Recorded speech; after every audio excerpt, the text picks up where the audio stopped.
నమస్తే అండి, నేను మీ Lavanya. Welcome back to Chinnu rock bells. మీ సపోర్ట్ నేను ఎన్నటికీ మర్చిపోలేను. Thank you for supporting me. మన స్టోరీలోకి వెళ్ళిపోదాం. ఇక పూర్వం ఒకప్పుడు మాధవాపురం అనే ఊళ్ళో ఒక భక్తుడు నివసిస్తూ ఉండేవాడు. భగవంతుడి పాదారవింద స్మరణ తప్ప వేరే విషయాలు అతడు ఎరగడు. అదే తన జీవిత లక్ష్యంగా జీవిస్తున్నాడు. ప్రతిరోజు పూజ పునస్కారాలు, ధ్యానం, ఆధ్యాత్మిక చింతన, ఇంకా ఇతర విషయాల్లో సాధనానుష్ఠాల చేత ముక్తి మార్గాన జీవిస్తుండేవాడు. ఇలా లౌకిక విషయాలకు పూర్తిగా విముఖుడై ఆధ్యాత్మిక చింతన చేసే అతన్ని పలువురు శిష్యులు ఆశ్రయించారు. వారంతా అతడి వద్ద జ్ఞానోపదేశం పొంది భగవద్భక్తిని పెంపొందించుకోసాగారు. ఆ శిష్యులకు అతడు మార్గగామివై జ్ఞానగురువుగా మసులుకోసాగాడు. ఆ గురువు తాను తలచినదే చెబుతూ, చెప్పినదే చేస్తూ త్రికరణ శుద్ధిగా ఆదర్శప్రాయుడై వెలుగొందసాగాడు. ఇలా ఉండగా ఆ భక్తుడికి వృద్ధాప్యం వచ్చింది. తన ఆయుష్ ఇక పూర్తయ్యే తరుణం సమీపించిందని గ్రహించి తన మరణం కాశీలో జరగాలని కోరుకున్నాడు. శిష్యులు గురువుగారి కోరికను తెలుసుకొని ఆయన్ను కాశీక్షేత్రానికి తీసుకుపోవడానికి నిశ్చయించుకున్నారు.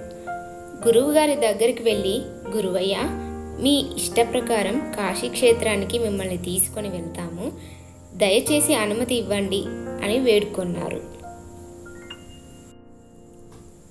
వృద్ధుడైన ఆ గురువు శిష్యుల మాటకి సంతోషించి అందుకు సమ్మతించాడు. అదే తమ భాగ్యంగా భావించి శిష్యులు పల్లకి ఏర్పాటు చేసి దానిలో చక్కని పరుపు మెత్తను అమర్చి గురువుగారిని ఆసీనుని చేసి కాశీకి బయలుదేరారు. అలా ప్రయాణం చేసిన కొన్ని రోజుల తర్వాత కాశీ పొలిమేరకు చేరుకున్నారు. ఇంతలో పల్లకిలో కూర్చున్న గురువుగారికి అంతిమ గడియ సమీపించింది. తనకు యమదర్శనం అవడం చేత గురువు శిష్యులను, మనం ఎంత దూరం వచ్చాం, కాశీక్షేత్రాన్ని చేరుకున్నామా అంటూ ప్రశ్నించాడు. అందుకు శిష్యులు, స్వామి, పల్లకి ఇప్పుడే కాశీ పొలిమేరల్లోని మాలవాడ చేరింది, ఇక కాసేపట్లో కాశీక్షేత్రంలో అడుగు పెట్టబోతున్నాం అన్నారు. ఆ కాలం నాటికి అస్పృశ్యత, దురాచారం ఉండేది. ప్రాణాలు పోతున్న సమయంలో అతడి చెవికి మాలవాడ అనే పదం మాత్రమే వినిపించింది. ఆ మాట వినబడగానే అతడు మనసులో తన పాండిత్యం, దైవభక్తి అన్నీ వైదొలిగి మాలవాడ గురించిన తలంపులు మాత్రమే కలిగాయి. ఆ తలంపులతో ఉండగానే అతడి ప్రాణాలు పోయాయి. ప్రాణం పోయేటప్పుడు చెవిలో పడ్డ మాట, మనసులోని తలంపు ఇవన్నీ కలిసి అతడి మరుజన్మకు కారణమయ్యాయి. అతడు మాలపల్లెలో ఒక నిమ్న కుటుంబంలో జన్మించాడు. అయితే పూర్వజన్మ వాసనలు అతడిలో నిలిచే ఉన్నాయి. పూర్వపుణ్యఫలం అతనికి ఉంది. అతని తండ్రి ఆ ఊరి కాపరిగా పనిచేసేవాడు. ప్రతి రాత్రి ప్రతి యామంలో తప్పెడ కొడుతూ దొంగలు రాకుండా పారా హుషార్ చెబుతూ ఆ రాజ్యంలో ఉద్యోగిగా ఉండేవాడు. ఆ ఊరికి దొంగల భయం లేకుండా కావలి కాసేవాడు. ఇలా ఉండగా మన గురువు ఇతడికి కొడుకుగా పుట్టినప్పటికీ పూర్వజన్మ వాసన చేత అందరి పిల్లల వలె కాకుండా మౌనంగా, ఎవరితోనూ కలవక ఏకాంతంగా ఉండేవాడు. అసాధారణంగా తోచే ఈ పిల్లవాడి గుణాలు అందరికీ ఆశ్చర్యం కలిగించాయి. ఉల్కని పలుకని మౌనంగా ఉన్న జ్ఞానిని వారందరూ మూగవాడని, ఎందుకు పనికిరాని అప్రయోజకుడని జమకట్టారు. తండ్రి బాధపడి అతన్ని ఎందులోనూ నిర్బంధించక వదిలిపెట్టేశాడు. మన జ్ఞాని ఎందులోనూ చేరితే మళ్ళా జన్మించాలనే భయంతో లౌకిక చింతన లేక కాలం గడపసాగాడు. ఇలా ఉండగా ఒకసారి తండ్రి ఏదో పని మీద పొరుగురికి వెళ్ళవలసి వచ్చింది.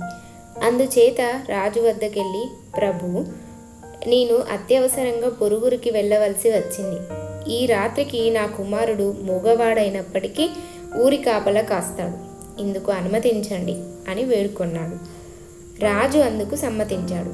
ఈ మూగవాడు ఎలా కాపలా కాస్తాడో చూడాలనే ఆశతో రాజు మారువేషంలో గమనించాలనుకున్నాడు. ఆ కాలంలో రాజులు మారువేషంలో రాత్రులు సంచారం చేసి ప్రజల బాగోగులు స్వయంగా పరిశీలించడం రివాజుగా ఉండేది. రాత్రి అయింది. అది మొదటి యామం. తప్పెట చేత గుచ్చుకొని ఆ బాలుడు వీధి కాపలా కాయసాగాడు. రాజు అతన్ని వెంబడించసాగాడు. హెచ్చరిక చేసే సమయం వచ్చేసింది. అప్పుడు మూగవాడు అని అనుకున్న ఆ బాలుడు తప్పెట కొడుతూ ఇలా చెప్పాడు: కామం క్రోధంచ లోభంచ దేహే తిష్టంతి భాస్కరః జ్ఞానరత్న పహారాయ తస్మాత్ జాగృతః జాగృతః. మన దేహంలో కామ క్రోధ లాభాలనే తస్కరులు కూర్చొని జ్ఞానమనే రత్నాన్ని అపహరించగా పొంచి ఉన్నారు, కాబట్టి జాగ్రత్త. ఈ మాటలు విన్న రాజు ఎంతో ఆశ్చర్యపోయాడు, నిశ్చేష్టుడయ్యాడు. ఇతడు నిజానికి మూగవాడు కాదు, ముందుగానే జ్ఞాని అయిన జీవన్ముక్తుడు. ఒక మంచి ఆత్మ ఇతడి శరీరంలో ఉన్నది కనుక ఇతన్ని వెంబడించి గమనిస్తూ ఉంటాను అని రాజు భావించాడు. మళ్ళా రెండవ జాము వచ్చింది.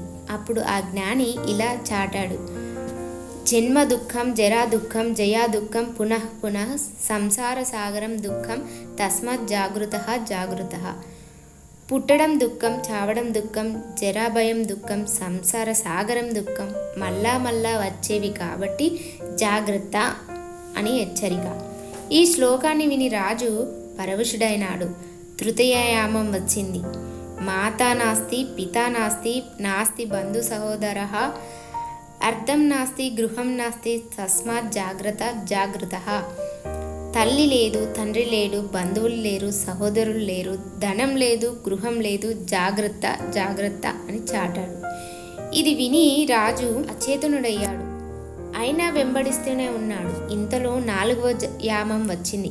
అప్పుడు ఆ బాలుడు ఆశాయ బాధ్యతలోకే కర్మాణ బహుచింతాయ ఆయు క్షీణం నజానాతి తస్మాత్ జాగృతః జాగృతః అని చాటింపు వేశాడు. ఆశాపాశం చేత కట్టుబడి తిరుగుతూ లోకకర్మల చేత బహుచింతనలకు లోనై ఆయువు క్షీణించడమే ఎరుగలేరు, కాబట్టి జాగ్రత్త జాగ్రత్త అని చాటాడు. ఈ చివరి శ్లోకాన్ని విన్న రాజు మనస్సు పులకించిపోయింది.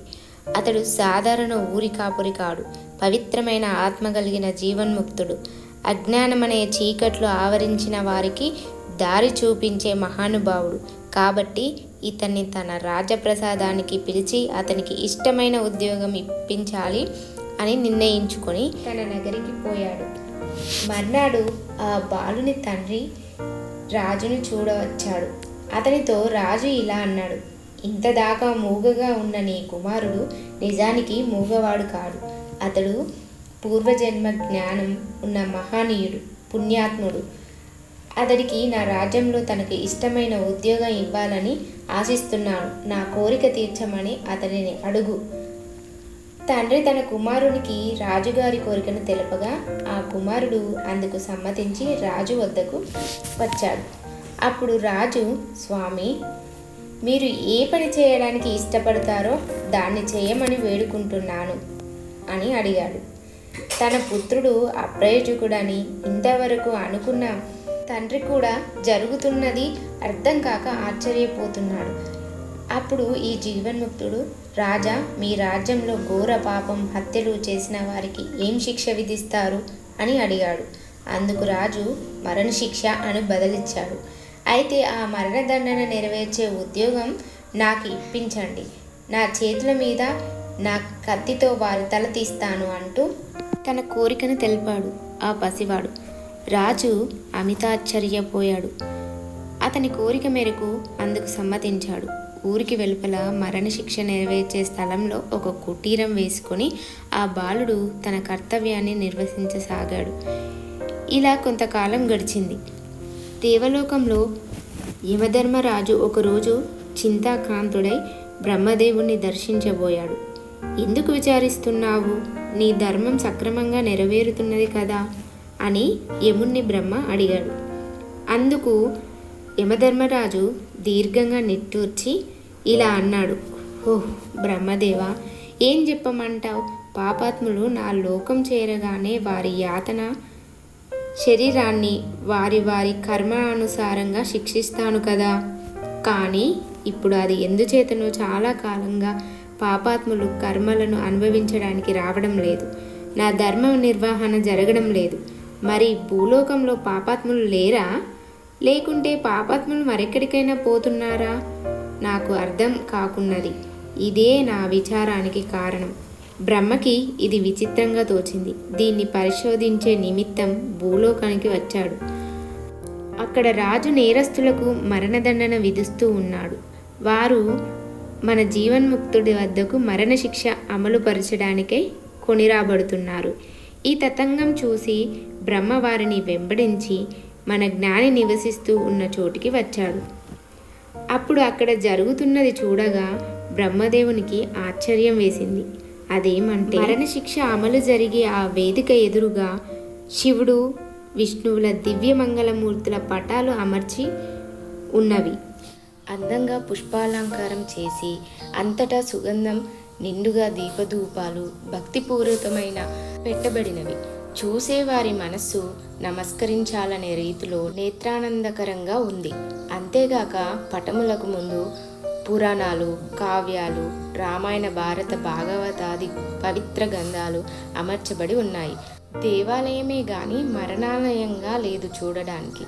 మరణశిక్ష విధింపబడి తీసుకురాబడిన వారిని ఆ జ్ఞాని తాను తల తీయడానికి ముందు ఆ పటంలో ఎదురుగా వారిని నిలబెట్టి నమస్కరింపజేసి వారి మనస్సుకు అర్థమయ్యే రీతిలో నీతులు, భగవంతుడి నామమహిమ సంకీర్తనం మధురంగా చెబుతున్నాడు.